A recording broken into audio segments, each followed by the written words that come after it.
ફરી હાજર ક્ષણિકા એકની નવી વાર્તા લઈને.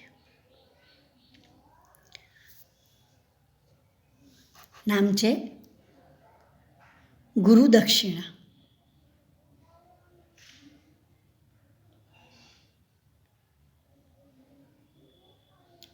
ગુરુ દક્ષિણા એટલે ગુરુ દક્ષિણા. ગુરુ પૂર્ણિમા આવે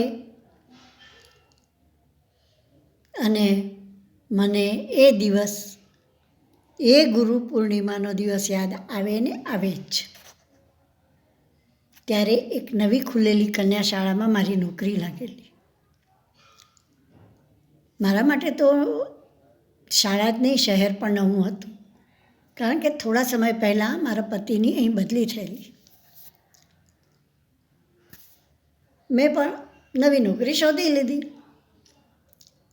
આપણે તો શિક્ષકનો જીવ, શાળા અને બાળકો, બસ. હા, શાળાનો સ્ટાફ, શિક્ષક, બહેનો, બધું નવું. શિક્ષિકા બહેન, આચાર્ય, મુખ્ય શિક્ષિકા બહેન થોડા દિવસથી રજા ઉપર હતા. અનુબહેન નામ છે એવું મેં સાંભળેલું.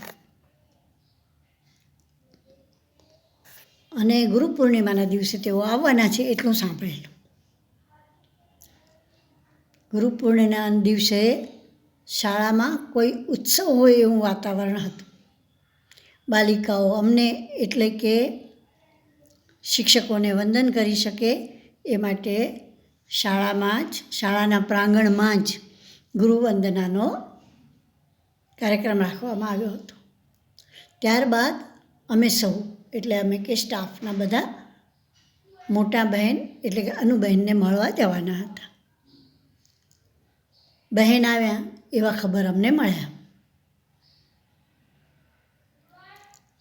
અમે સૌ એમને મળવા એમની ઓફિસે ગયા. હું સ્ટાફમાં સિનિયર મોસ્ટ, ઉંમર વધારે હતી ઉંમરના હિસાબે, બાકી તો હમણાં જ જોડાયેલી. એટલે બધાએ આગળ મને કરી, તમે ચાલો બેન આગળ, પહેલાં તમે. હું ઓફિસમાં પ્રવેશ કરું તે પહેલાં બહેનની નજર મારા પર પડી ગઈ. એકાદ ક્ષણ અને તેઓ ખુરશી ઉપરથી ઊભા થઈ ગયા. મારી પાસે આવ્યા અને મને પગે લાગ્યા. અરે બેન, તમે? હું અનુરાધા. બોલતાં બોલતાં તેઓ મને પોતાની ખુરશી તરફ લઈ ગયા, મને પગે લાગ્યા અને કહ્યું કે બેન અહીં બેસો.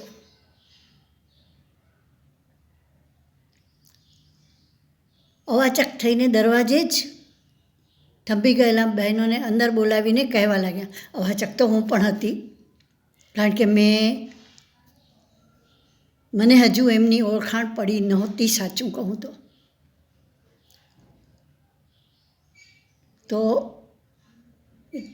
અને એમણે અનુબહેને બધાને કહ્યું.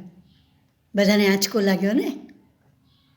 પણ સાચી વાત એ છે કે બેન પાસે તો હું પહેલાં ધોરણથી 7મા ધોરણ સુધી ભણી છું.